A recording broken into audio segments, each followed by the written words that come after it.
Malaysia's new Prime Minister, Anwar Ibrahim, is being tested early on. Many citizens have high hopes that his administration can improve the country's struggling economy. VOA's Dave Grunbaum has the story from Kuala Lumpur.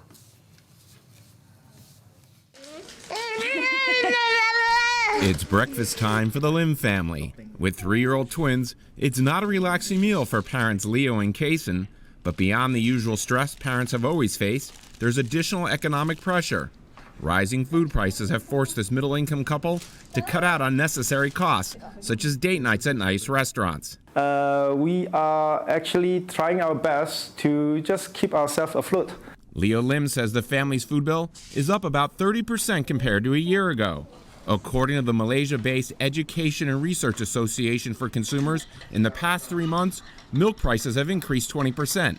Some vegetables cost 4 to 5 times more.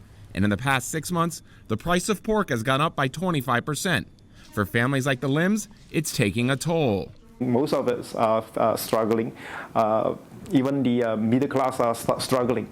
We are starting to feel the pinch.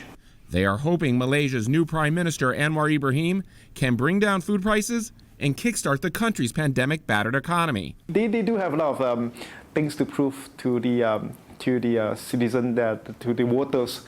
Dealing with economy is the most important task for Anwar Ibrahim, because for ordinary people on the street, whether their life get better or not is ultimately the first yardstick they're going to use to measure, to evaluate this government. Political science professor Wong Chin Wat of Sunway University says he expects Anwar's administration to provide targeted subsidies for the country's poorest and income tax breaks for the middle class. To cover the costs, Wong says Anwar's administration will likely reintroduce a goods and services tax that was abolished in 2018, but the new rate will be lower than before. Now, none of this would be enough to make people feel that life is very good, but what is important is they feel the government is with them. The government knows what to do. Anwar's administration might soon be dealing with large-scale natural disasters.